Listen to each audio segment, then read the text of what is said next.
نماز کو آج ہم اتنی جلد بازی سے اتنے فاسٹ پڑھتے ہیں کہ ابھی رکعت کھڑی نہیں ہوئی اور گھڑی کے کاٹے کے 4 منٹ آنے سے پہلے میری 4 رکعتیں ہو جاتی. اور جو جتنا فاسٹ پڑھتا ہے وہ اتنا تیسمار خان مانا جاتا ہے. ادھر چلو مسجد میں جلدی نماز ہوتی, جلدی بولے تو کیا 4 منٹ کے اندر. ارے وہ مولانا بہت لمبی پڑھاتے, کیا لمبی پڑھاتے, 5 منٹ میں پڑھاتے. ارے وہ وہاں تو جانے نہیں, کیوں 10 منٹ میں پڑھاتے ہو 4 رکعت, ادھر تو بھٹکنا بھی نہیں ہے مسجد میں. تو آج اطمینان سے نماز پڑھنے کو آج ہم نے جو بد اطمینانی کو عام کر دیا ہے. نبی اکرم صلی اللہ علیہ وسلم فرمایا, مسند احمد کی روایت ہے, سب سے بدترین چوری وہ ہے جو نماز کی چوری کرتا ہے. صحابہ نے پوچھا, اللہ کے رسول نماز کی چوری کیا ہے؟ تو کہا, نماز اطمینان سے نہیں پڑھتا, رکوع اور سجدوں میں جو پشت پیٹ کو اطمینان آنے تک اس کو لمبا نہیں کرتا, اٹھ کر جب سیدھا بیٹھتا ہے تو اتنی دیر نہیں بیٹھتا سجدوں کے اندر اور سجدے کے بعد کہ کمر کو اطمینان آ جائے, نہ کرتا, سجدوں کے درمیان اطمینان نہیں رکھتا, یہ نماز کی چوری ہے اور یہ سب سے بدترین چوری ہے, نماز میں بے اطمینان. اسی طرح دوسرا جرم, دوسرا اعمال جس کو نماز میں ہوتا ہے, جس کو ہم معمولی سمجھ رہے جو کہ حرام ہے, وہ یہ ہے کہ نماز میں کثرت سے حرکتیں کرنا. کثرت سے حرکتیں کرنا, نماز میں کچھ جائز حرکتیں ہو جائے تو کوئی مسئلہ نہیں ہے, لیکن کثرت سے حرکتیں کرنا. کچھ نوجوان ہیں بس ہر بار نماز سے اٹھ رہے اور بال پیچھے, ہر بار نماز سے اٹھ رہے ہر رکعت بال پیچھے, سجدوں سے اٹھ رہے بال پیچھے, کثرت سے بس کنٹینیو صرف بال جم رہے. کچھ لوگ ہوتے ہیں ایسے شرٹ پہن لیتے جو افسوس کی بات ہے, بولنا نہیں چاہیے, لیکن بلوز کے جیسے ہوتے ہیں. مرد رکوع میں جا رہا پکڑ کے جاتا, رکوع سے اٹھتا پکڑ کے اٹھتا, رکوع میں جاتا پکڑ کے, کیوں تو اگر اٹھ جائے تو کمر دکھ جاتی, تو پکڑ کے جا رہا ہو, پکڑ کے اٹھ رہا. پوری نماز میں صرف وہ شرٹ کو بے اطمینان, شرٹ کہاں جا رہا, میرا شرٹ کہاں جا رہا. کچھ لوگ معمول ہے نماز میں بس شرٹ جھٹکنے کی عادی ہے, کثرت سے شرٹ جھٹک. کچھ لوگ نمازوں میں صفائی کر رہے چٹائی کی, نماز میں بیٹھے نیچے کھجا کے چٹائی کو کھرچتے رہتے ہیں. نماز میں بول رہا ہوں, نماز کی حالت میں اور دوسروں کو گھورتے رہتے ہیں نماز میں. یہ ایک ایسا عمل ہے جو نماز کا حصہ نہیں ہے. اور میں کہتا ہوں کبھی کبھار جو لوگ بہت کثرت سے عادی ہوتے ہیں نماز میں تو دیکھنے کے, تو نوجوانوں کام ہے ان کو بھی سلام کر دینا, السلام علیکم, تو پھر سیدھے ہو جاتے ہو, ایک دم نیچے دیکھتے تھے. اگر وہ بولے حضرت آگے کی نماز میں سلام کرتے کیا, تو بولا نماز میں گھورتے کیا, نماز میں گھور رہے اور سلام نہیں کرنا, ہم کو لگا تو نماز میں نہیں بیٹھے ہوئے, سلام کر دیا ہم نے تم کو. تو پھر ان کو احساس ہوتا ہے یار غلطی ہو رہی ہے اپنے سے, ہے تو نماز میں لیکن پوری مسجد کا جائزہ, کون کیا کر رہا, کیا جیسے کوئی دیکھا نیچے. تو ایسے لوگوں کا حل یہی ہے, السلام علیکم, تو وہ پھر برابر آ جاتے اور بعد میں شرمندہ بھی ہوتے کہ یار غلطی کہیں نہ کہیں ہوتی. تو آج ہم دیکھتے کثرت سے نماز میں حرکت کرنا. اللہ رب العزت نے قرآن میں حالانکہ اس کا حکم دیا, فرمایا وَقُومُوا لِلَّهِ قَانِتِينَ, اللہ کے سامنے ادب سے کھڑے رہا کرو. یہ گڑبڑ کرنا, بھال جمانا, چیزوں میں ہلچل کرنا, یہ اچھی بات نہیں ہے.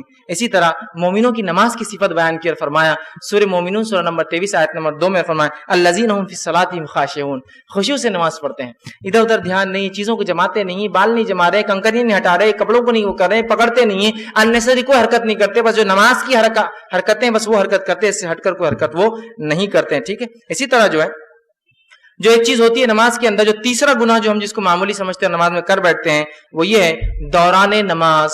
غور سے سنیے, دوران نماز مقتدی کا امام سے آگے چلنا. امام ہوتا ہے کہ اس کے پیچھے چلا جائے. کئی مصلی ہوتے ہیں کہ امام ابھی کہہ رہا السلام علیکم رحمت اللہ, اس کا ابھی سلام چلتا ہے تو ادھر مقتدی لا الہ الا اللہ, تو جو ادھر نماز پڑھتا ہے وہ پریشان ہوتا ہے, یہ الگ تو نہیں پڑھ رہا تھا, اس کے سلام ہونے تک تو اس کا درود ورود ہو کے پیٹ پیٹ ملتے بیٹھے رہتا ہوں. اب کوئی کہے بھائی صاحب آپ نہیں, وہ بس ایک سلام ہو گیا تب وہ دوسرا کر کے نکل جاتے فوراً, سلام ہو گیا نا شروع. بہت سے مصلیوں کو دیکھا جاتا ہے کہ جب رکوع میں جا رہے ہیں, امام ابھی رکوع میں نہیں گیا, ابھی اس نے پڑھ دیا جو ہے وَلَمْ يَكُنْ لَهُ كُفُوًا أَحَدٌ, ابھی وہ رک رہا ہے کہ سورہ ختم ہو رہا ہے, اور ختم ہونے سے پہلے یہ بالکل ریڈی رہتے ہیں, ہو گیا بس ریڈی تھے وہ کہ رکوع کرنا ہے. امام کھڑا ہوا سمیع اللہ لمن حمیدہ, ابھی وہ بول رہا ہے اور یہ ایسے پورے جا کے ایسا بیٹھے ہوئے سجدے میں, اللہ اکبر سے پہلے, مطلب امام کے سر جھکانے سے پہلے ان کا سر جھکا ہے نیچے. امام سے پہلے یہ کام کرنا یہ سنگین جرم ہے. امام مالک اور دیگر علماء کے فتوے ہیں کہ یہ عمل حرام ہے. یاد رکھیے یہ ہمارا حرام اس لیے کہ آپ امام کے پیچھے ہو, اور اللہ کے رسول صلی اللہ علیہ وسلم نے اس عمل سے روکا اور فرمایا کہ انسان عجلت سے نماز نہ پڑھے, جلدی نہ کرے, امام سے جو ہے سبقت نہ پائے.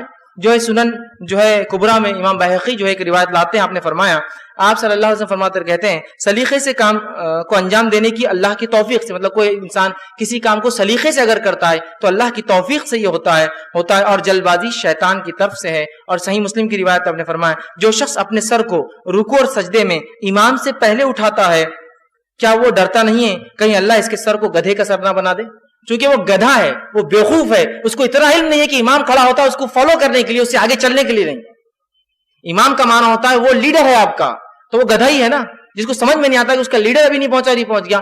رسول اکرم صلی اللہ علیہ وسلم کے اصحاب کا معمول یہ تھا، وہ فرماتے جب اللہ کے رسول ایک عمل پورا کر لیتے تو تب ہم اس عمل میں داخل ہوتے تھے. جیسے کہ آپ صلی اللہ علیہ وسلم کہتے اللہ اکبر کر کے آپ سجدے میں چلے جاتے تو ہم سجدے میں جایا کرتے تھے. جب آپ اللہ اکبر کہہ کے سجدے سے پورا اٹھ جاتے تھے تو ہم جب سجدے سے اٹھا کرتے تھے. جب آپ اللہ اکبر کہہ کر قاعدے سے مکمل اٹھ کر ہاتھ باندھ لیتے تو تب ہم ان کے پیچھے اٹھ کر ہاتھ باندھتے تھے. یہاں تو ایڈوانس چل رہا ہے آدمی، سلام سے پہلے سلام، رکوع سے پہلے رکوع، سجدوں سے پہلے سجدے اس کے.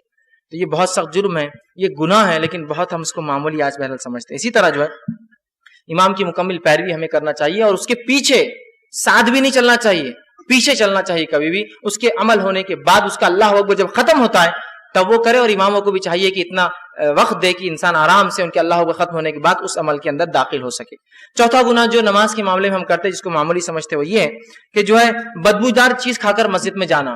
اس بات کو بھی ہم معمولی سمجھتے ہیں، جبکہ صحیح مسلم کی روایت آپ صلی اللہ علیہ وسلم فرما کہا جس شخص نے پیاز یا لہسن، ٹھیک ہے، آپ نے فرمایا پیاز یا لہسن جو ہے کھایا، اور وہ کھایا ہو تو وہ ہماری مسجدوں کے قریب نہ آئے. اس لیے کہ پیاز اور لہسن کھانے سے کیا ہوتا ہے، منہ میں بدبو آتی ہے، بدبو کی وجہ سے دوسرے کا حق مارا جاتا ہے. شریعت اتنا خیال رکھتی ہے دوسروں کا کہ بدبو نہ آئے، تو کہا جو پیاز اور لہسن کا کچا پکا ہوا نہیں، کچا جس سے بو آتی ہے وہ مسجدوں میں نہ آئے. آج حالت یہ ہے کہ ہمارے مسجدوں کے اندر اتنے تیز سینٹ ہونے والے جس کی بدبو سے انسان پریشان ہوتا ہے، تمباکو کھا کے جا رہے ہیں، بیڑیاں اندر مار رہے جا کے حمام اور بیت الخلاء کے اندر، سگریٹیں پی رہے، پان تھوک رہے، گٹکے کھا رہے مسجدوں کے اندر، بدبو آتی ہے اس کی، اتنی گھن آتی ہے. لہسن اور پیاز بدبودار چیزیں ہیں جن کی بدبو سے انسانوں کو تکلیف ہوتی ہے. آگے حدیث نے فرمایا جس چیز سے ابن آدم کو تکلیف ہوتی، فرشتوں کو تکلیف، ابن آدم کو تکلیف ہوتی ہے اسی چیز سے فرشتوں کو تکلیف ہوتی ہے. لہٰذا مسجد میں بدبودار چیز کھا کر آنا منع ہے، یاد رکھیے. لیکن آج ہم دیکھتے ہیں مسجد کے اندر بیٹھ کے کوئی پیاز کھا رہا ہے، لہسن کھا رہا ہے کچا، یا پھر جو ہے مساجد کے اندر بدبودار چیزیں کھا کر لوگ داخل ہوتے ہیں جس سے سارے لوگوں کو تکلیف ہوتی ہے. یاد رکھیے یہ بہت سخت جرم